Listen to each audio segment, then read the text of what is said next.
ముఖ్యంగా నదులకు వరదలు రాకుండా రిటర్నింగ్ వాల్ ఒక పరిష్కార మార్గంగా మనం అనుకోవచ్చా? పరిష్కార మార్గాల్లో అదొక పరిష్కార మార్గం. హ్మ్.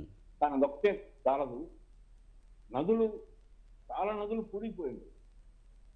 నదుల యొక్క పూడికి తీసేయాలి. ఆ డ్రెడ్జింగ్ కార్పొరేషన్ ని ప్రతి రాష్ట్రంలో ఉపయోగించుకోవాలి. అట్నే కాలువలు విపరీతంగా కూడిపోయి ఉండవు. పిచ్చి పిచ్చి చెట్లన్నీ పెరిగి ఉండవు. అదేవిధంగా న- నగరాల దగ్గర సైడ్ కాలువలు అవన్నీ కూడా చెత్తా చెదారంతో ప్లాస్టిక్ వ్యర్థాలతో నిండిపోయి ఉంటుంది. వాటిని సక్రమంగా క్లీన్ చేయటం లేదు. దానివల్ల ఏమవుతుందంటే వర్షం పడినప్పుడు ఆ నీళ్లు ఆ రోడ్డు మీద నుంచి బయటికి పోవడానికి అవకాశం లేని పరిస్థితిని కల్పిస్తూ ఉన్నారు. ముఖ్యంగా ఈ చెరువులు కానీ, నాలాలు కానీ, కాలువలు కానీ, నదులు కానీ, వీటి యొక్క యాజమాన్యం, వీటి యొక్క పర్యవేక్షణ, వీటి యొక్క అభివృద్ధి ఇవన్నీ కూడా ఒక ఇండిపెండెంట్ సంస్థకి అప్పచెబితే తప్పితే ఈ రాష్ట్రంలో, ఈ దేశంలో ఆ, బాగుపడవు. అలా కాకుండా ఈ స్థానిక నేతల చేతుల్లో, ప్రజాప్రతినిధుల చేతుల్లో పెట్టడం ద్వారా వాళ్ళ అధికారం రాగానే వాళ్ళ అధికార అనుకూలంగా ఉన్న వాళ్ళందరికీ ఆ చెరువులు కబ్జా చేసుకునే అవకాశం, కాలువలను కబ్జా చేసుకునే అవకాశం, నారాలపై ఇల్లు కట్టుకునే అవకాశం వాళ్ళు కల్పించడం, వాళ్ళకి భద్రత కల్పించడం జరుగుతాం. హైదరాబాద్ లాంటి నగరంలో ఒకప్పుడు 5-6 లక్షల జనాభా ఉన్న నగరం ఇప్పుడు 1,00,00,000 దాటింది. కానీ ఒకప్పుడు 5,000 పైన ఉన్న చెరువులు ఇప్పుడు 200కి తగ్గిపోయింది. చెరువులు తగ్గుతున్నాయి, జనాభా పెరుగుతున్నారు, భూమి యొక్క విలువ పెరుగుతుంది, కబ్జాలు పెరుగుతుంది. ఆ కబ్జా చేసినప్పుడు స్థానిక అధికారులు డబ్బుతో, అవినీతితో వారికి అన్ని అనుమతులు ఇస్తున్నారు. మున్సిపాలిటీ వాళ్ళు అనుమతులు ఇస్తున్నారు, ఎలక్ట్రిసిటీ డిపార్ట్మెంట్ వాళ్ళు కరెంట్ లైన్ ఇస్తున్నారు, రోడ్లు వేస్తున్నారు, ఇవన్నీ జరిగిపోతావు. కానీ ఈరోజు రేవంత్ రెడ్డి ముఖ్యమంత్రి అయిన తర్వాత ఈ హైడ్రాని ప్రవేశపెట్టడంతో కొంత కనువిప్పు కలిగింది. ప్రత్యామ్నాయ మార్గాలను ఏర్పాటు చేసి ఎవరైతే ఇల్లు కోల్పోతున్నారో వాళ్ళకి ప్రత్యామ్నాయంగా ఇల్లు, వసతి లాంటివి ఏర్పాటు చేసి అలాంటి వాటిని కూలగొట్టడం ద్వారా భవిష్యత్తులో ఇంకెవరు కూడా కబ్జా చేయడానికి ధైర్యం చేయరు. దాంతోపాటు ఎవరైతే అనుమతి ఇచ్చారో ఆ అనుమతి ఇచ్చిన అధికారుల మీద కూడా యాక్షన్ తీసుకోవాలి. కానీ ఇప్పటివరకు ఏ అనుమతి ఇచ్చిన అధికారి మీద కూడా యాక్షన్ లేకపోవడంతో వారు దాన్ని చాలా నామమాత్రంగా చూస్తున్న పరిస్థితి. అదేవిధంగా ఇక్కడ విజయవాడలో కూడా అదే పరిస్థితి. ఒకప్పుడు 2-3 లక్షల జనాభా ఉన్న విజయవాడ నగరం ఈరోజు 12-13 లక్షలు చేరింది. అందులో 4వ వంతు ఈరోజు వరద బాధితులుగా మారిపోయారు. కానీ ఒక గొప్ప పరిణామం ఏంటంటే మానవత్వం బాగా పెరిగింది, దాతృత్వం బాగా పెరిగింది. ఈరోజు విజయవాడ నగరంలో ఉన్న 3 లక్షల మందిని కాపాడుకోవడానికి అనేక మంది కోట్లాది రూపాయలు ఇస్తున్నారు, లక్షలాది రూపాయలు ఇస్తున్నారు, వస్తువులు ఇస్తున్నారు, మంచినీళ్ళు ఇస్తున్నారు, పాల ప్యాకెట్లు ఇస్తున్నారు. ఆ రకంగా ప్రజలు ముందుకు వచ్చి స్వచ్ఛందంగా సహాయాన్ని అందిస్తూ ఉంటారు. అదేవిధంగా రాష్ట్ర ముఖ్యమంత్రి, అధికార యంత్రాంగం కూడా గత 4-5 రోజుల నుంచి చాలా తీవ్రమైన కృషి జరుగుతాం. డ్రోన్లు లాంటివి ఉపయోగిస్తున్నారు, హెలికాప్టర్లు ఉపయోగిస్తున్నారు, ట్రాక్టర్లు ఉపయోగిస్తున్నారు, బుల్డోజర్లు ఉపయోగిస్తున్నారు. అలాంటి అనేక వాహనాలను ఉపయోగించి జనం దగ్గరికి వెళ్ళగలరు. అయినా కూడా చాలా మంది ఇబ్బంది పడుతున్నారు. సుమారు 40 మంది దాకా చనిపోయారని వార్తలు వస్తున్నాయి. ఇంకా 2-3 రోజుల్లో మరిన్ని ప్రాణాలు పోయే అవకాశం ఉంది. వారిని గుర్తించే అవకాశం కూడా ఉంటుంది. లక్ష్మారెడ్డి గారు, ప్రధానంగా నదుల్లో ఇసుక తవ్వడం వల్ల కూడా, యథేచ్ఛగా తవ్వడం వల్ల కూడా ఇలాంటి పరిస్థితులు వరదలకు కారణమవుతున్నాయి అంటున్నారు. దీన్ని ఎలా చూడాలి? మరి దీన్ని ప్రభుత్వాలు అడ్డుకోవాల్సిన అవసరం ఉంది, కానీ అడ్డుకుంటున్న పరిస్థితి అంటారా? అంటే ఇసుక మాఫియా అనేది చాలా పెద్ద మాఫియా. అది స్థానిక అధికార పార్టీ ఎమ్మెల్యేలు యథేచ్ఛగా చేస్తున్న మాఫియా. దానికి అండదండలు అందిస్తుంది స్థానిక అధికారులు.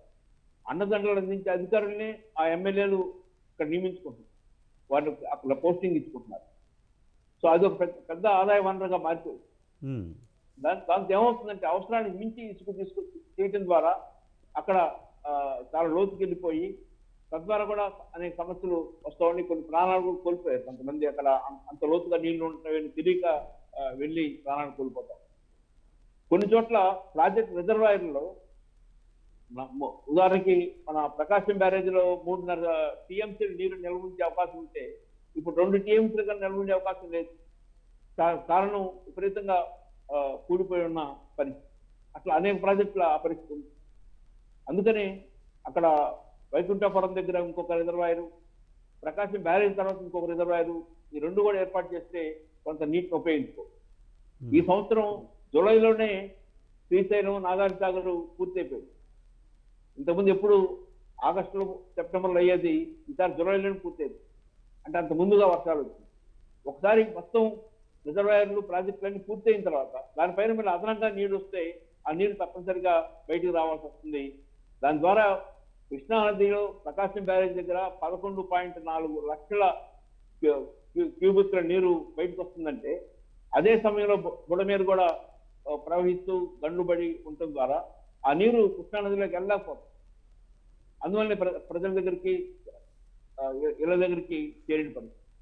కొల్లేరు సరస్సును కూడా కొన్ని వేల ఎకరాలు ఆక్రమించుకోవడం ద్వారా కొల్లేరు సరస్సులో కూడా ఈ నీరు చేరడానికి అడ్డంకిగా మారిపోయింది.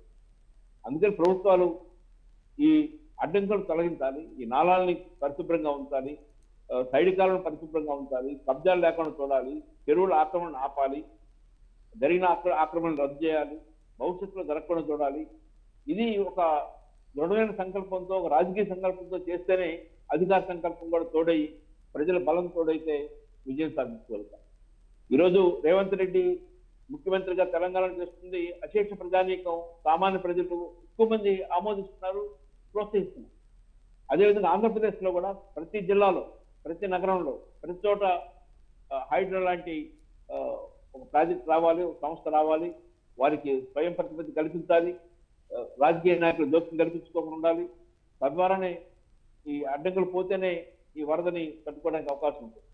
రెండో వైపున అడవులు పెంచడం ఎంత అవసరమో, అడవులు కాకుండా మిగతా ప్రాంతాల్లో కూడా వృక్ష సంపదను పెంచడం అంత అవసరం. కానీ ఆ వృక్ష సంపదను కూడా పెంచకపోగా చంపుతున్నారు. ఉదాహరణకి ఇంతకుముందు రైతులు వాళ్ళ పొలాల్లో వేప చెట్లు ఉండేవి, వాటన్నింటికి వచ్చేస్తున్నారు. ఏదో కొంత 10,000-15,000 రూపాయలు వస్తాయి.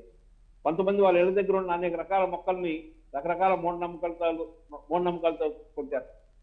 2005లో ఆంధ్రప్రదేశ్లో వాల్ట్ అనే ఒక మంచి చట్టం వచ్చింది. ఎవరైనా ఒక చెట్టుని కొట్టాలంటే అధికారిక ఆమోదం తీసుకోవాలి, వాళ్ళ అనుమతితో చేయాలి. కానీ అలాంటిది ఏమీ జరగకుండానే యథేచ్ఛగా కొట్టేస్తూ ఉన్నారు, వందల వేల మొక్కల్ని తొలగిస్తూ ఉన్నారు. దీనికి వ్యతిరేకంగా ముందు ప్రజలు ముందుకు రావాలి, ప్రజా ఉద్యమంగా జరగాలి. మొక్కలు నాటి ప్రజా ఉద్యమంగా జరగాలి. ఈ ఆక్రమణని నివారించడానికి ప్రజల మద్దతు ఉండాలి. రేపు జరగబోయే అన్ని ఎన్నికల్లో, ఓటింగ్లలో కూడా ఇలాంటి మంచి మంచి పనులు చేసే వాళ్ళని గెలిపిస్తామని ముందుగా చెప్పాలి. మొన్న ప్రతిపక్ష నేత జగన్మోహన్ రెడ్డి గారు ఈ వరద బాధితుల్ని పరామర్శిస్తూ వచ్చి అక్కడ ఒక తీవ్రమైన ఆరోపణ చేశారు. ప్రస్తుతం ముఖ్యమంత్రి చంద్రబాబు నాయుడు గారు ఇంటిని కాపాడుకోవడం కోసం, కరకట్ట మీద ఉన్న ఇంటిని కాపాడుకోవడం కోసం ఈ వరదని తీసుకొచ్చాడు, లేకపోతే ఈ పరిస్థితి ఉండేది కాదని ఎవరు చెప్పారో, ఎలాంటి సలహాదారులు చెప్పారు కానీ బుడమేరు పొంగటానికి, అక్కడ గనులు పట్టడానికి, కృష్ణానది ప్రవాహానికి సంబంధమే లేదు. కానీ అలాంటి రాజకీయ కోణాలు చూడకుండా ఇలాంటి సమయాల్లో, ఉపచార సమయాల్లో అందరూ ఐక్యంగా, రాజకీయాలకు అతీతంగా ప్రజల్ని కాపాడుకోవాల్సిన అవసరం ఉంది. ప్రజలకు మేలు చేయాల్సిన అవసరం ఉంది. నిరాశ్రయుడికి ఆశ్రయం కల్పించాల్సిన అవసరం ఉంది. ఎంతో మంది బాగా వెనకబడిన ప్రాంతాల్లో, బాగా నీళ్ళలో మునిగున్న ప్రాంతాల్లో 5-6 రోజుల నుంచి ఏమీ దొరకని ప్రజలు వేలాది మంది విజయవాడ నగరంలో కనపడుతూ ఉన్నారు. వారికి సేవ చేయటమే ఈరోజు అందరి యొక్క బాధ్యతని భావిస్తున్నాం.